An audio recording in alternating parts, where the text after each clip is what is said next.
위드 코로나19 시대 장 건강의 중요성과 마이크로바이옴. 이게 코로나19라고 하는 게 이제 호흡기 질환으로 기본적으로 저희가 알고 있고요. 그리고 마이크로바이옴이라는 건 이제 장하고 관계 있는 건데 이게 이제 어떻게 연관이 될지 이제 이번 토론회를 통해서 이제 오늘 모신 전문가분들께서 얘기를 해주실 텐데요.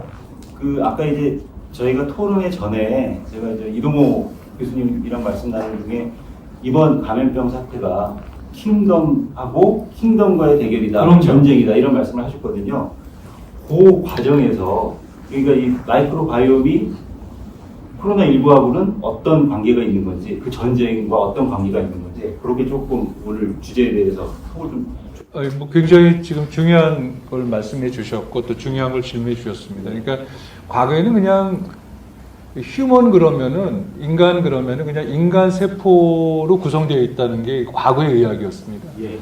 최근의 의학은 인간은 인간 플러스 미생물, 미생물군 유전체의 총합 이렇게 연합군이죠, 연합군.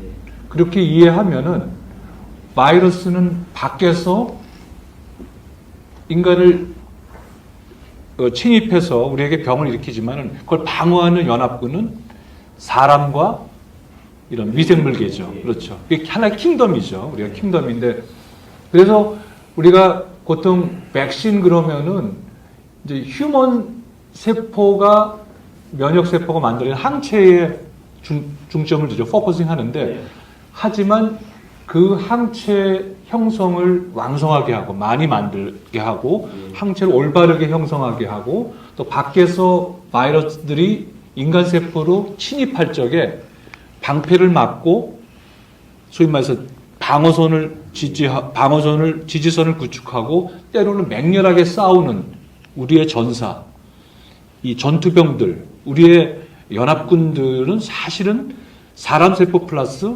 이런 마이크로비옴이죠. 잘 관리된 그 면역성을 갖고 있는 장내 환경을 갖고 있는 사람한테는 백신이 훨씬 더 부스팅 역할을 잘 할 수 있다는 거예요. 왜냐하면 기본이 자기가 갖고 있는 면역이에요. 자기가 갖고 있는 기본이. 이 기본인 면역에다가 부스팅을 해주는 역할을 하는 게 백신이거든요. 근데 많은 사람들이 나는 백신 맞았다고 생각해서 똑같다고 생각하는데 그렇지 않아요. 이렇게 잘 관리된 흙에다가 감자를 심어야 얘가 잘 자라는 거지. 이렇게 황폐하고 이런 것도 몰라. 그리고 이런 것들을 관심이 없어. 그냥 백신만 맞으면, 다시 해서 감자 심은 행위는 똑같거든요. 근데 어떤 사람은 면역이 오래가. 왜냐면 자기 면역이 있는 데다가 부스팅을 했으니까. 이 사람은 자기 면역이 낮은 데다 부스팅을 했어. 그럼 그것밖에 안 자라요. 정부의 할 일은 백신을 놔주는 거라고 한다면 개개인의 책임 의무는 자기가 원래 갖고 있던 면역 체계를 높이는 책임이 있어요. 마침 그 이동호 교수님이 말씀하셨던 거 그리고 정명준 박사님께서 말씀하셨던 내용들이 우리가 그냥 추상적으로만 알고 있었던 당연히 면역이 좋으면 이런 게 좋을 것이다 하는 것들은 다 알고 있었는데 최근 이제 학회에서 발표된 논문 중에 이것들을 근거를 뒷받침할 만한 내용들이 나와서 하나 소개를 해드리면 우리가 백신에 대한 항체 반응은 뭐 다 아시다시피 뭐 나이, 성별, 생활환경, 흡연, 음주 뭐 이런 다양한 거에 영향을 받는데 이 논문은 특히나 장내 마이크로바이옴 차이에 주목을 하였고요. 결론부터 말씀드리면 장내 마이크로바이옴의 총량이나 다양성이 좋을수록 이 백신에 대한 항체 반응이 잘 나타난다는 게 결론이었고요.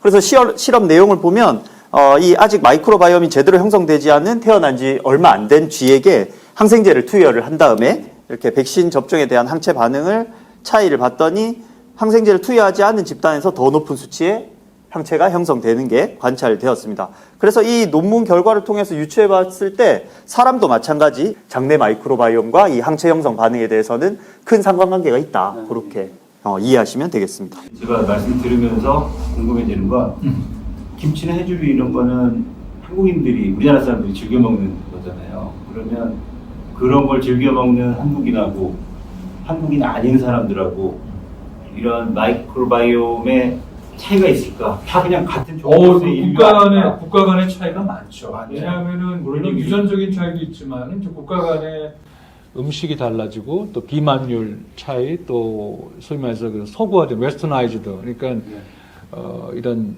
지방식도 많아지고 또 이런 섬유소 적게 먹는 대표적인 게 멕시코인데요.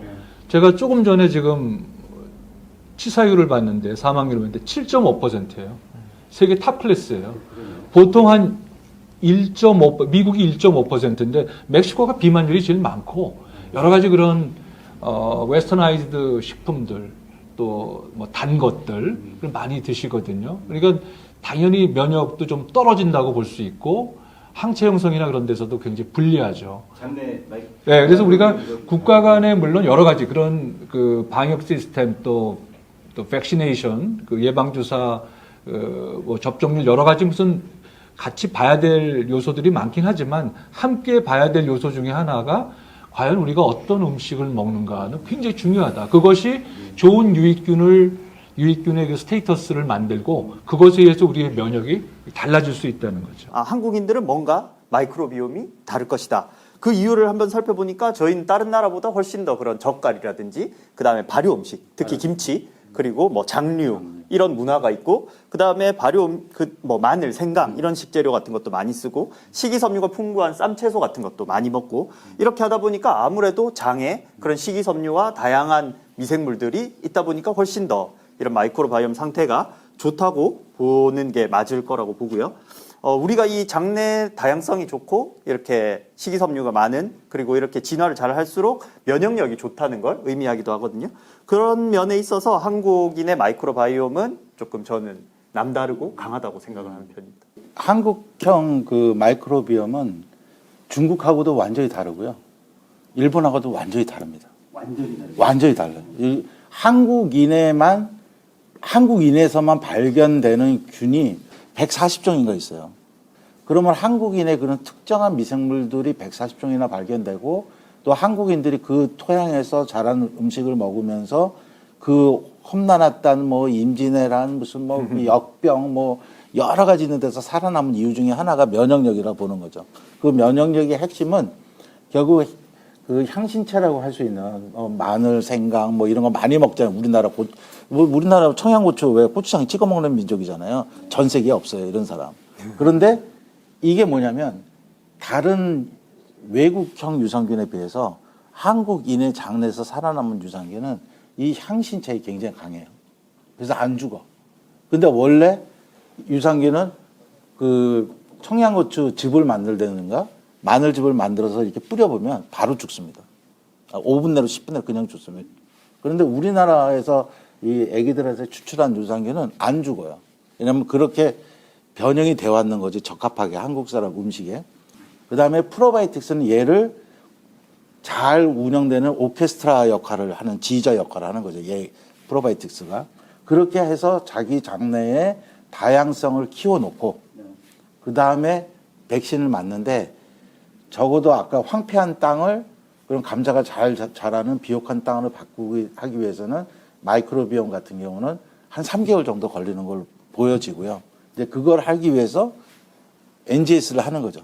NGS를 해서 이렇게 나빠진 균이 이런 거 발효식품하고 유산균을 3개월 정도 먹으면 어떻게 바뀌어진다는 걸 이제 데이터로 보면서 본인이 백신 맞을 준비를 해야 된다는 거지. 내 얘기는 그냥 아무렇게나 살다가 이 비정상적으로 생활하면 사람이 이게 마이크로비옴이 망가지거든요. 준비를 하고 나서 자기의 다양성과 면역성을 높인 다음에 나는 백신을 맞아야 된다고 그렇게 생각이 돼요. 아무 무방비해서 맞는 게 아니라. 그러면 개개인들이 어떤 유산균을 섭취를 해야 되느냐 이게 사실 그 독자나 시청자들 입장에서 궁금한데 차세대 염기 서열 분석을 NGS라고 하는 거죠.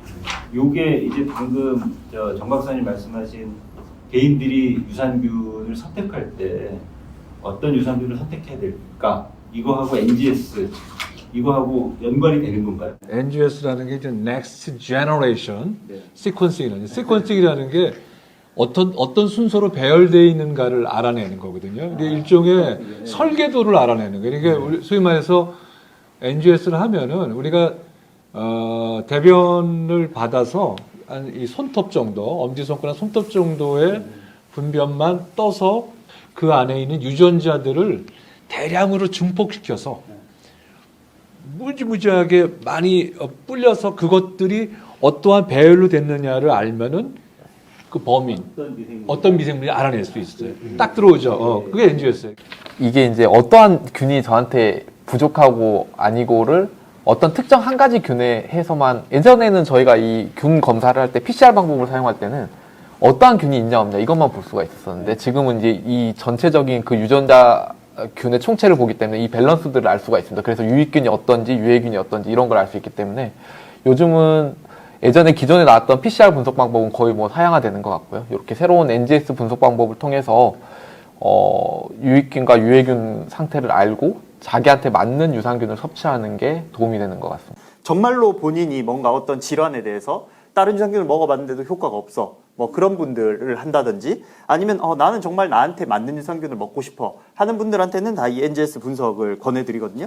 이걸 해보면 이제 그 사람의 장 상태를 확실히 수치적으로 알 수 있고, 저희가 뭐 수많은 뭐 테스트를 그렇게 해봤는데, 그렇게 해서 본인이랑 맞는 것들을 먹었을 때 그런 본인이 생각했던 그런 불편함이나 그 다음에 장 상태에 개선되는 수치들이 확실히 나오기 때문에, 저는 가장 좋은 거는 이렇게 분석을 해보고 먹으면 좋지만, 그렇지 않을 때는 이제 무조건 광고만 듣는다고 먹기보다는 조금 전문가와 상담을 통해서 나한테는 어떤 균종이 맞고, 그 다음에 어떤 배합 비율을 쓴 유산균이 맞고, 그 다음에 뭐 내 식생활은 어떻고 이러니까 한국형 유산균이 좋을지 상담을 하고 고르셨으면 좋겠어요. 어떤 유산균이 제일 좋아요가 아니라 나한테 맞는 유산균이 뭔지 궁금해하는 시대가 곧 올. 어느 게 제일 좋아요에서 질문이 나한테 맞는 게 뭐예요?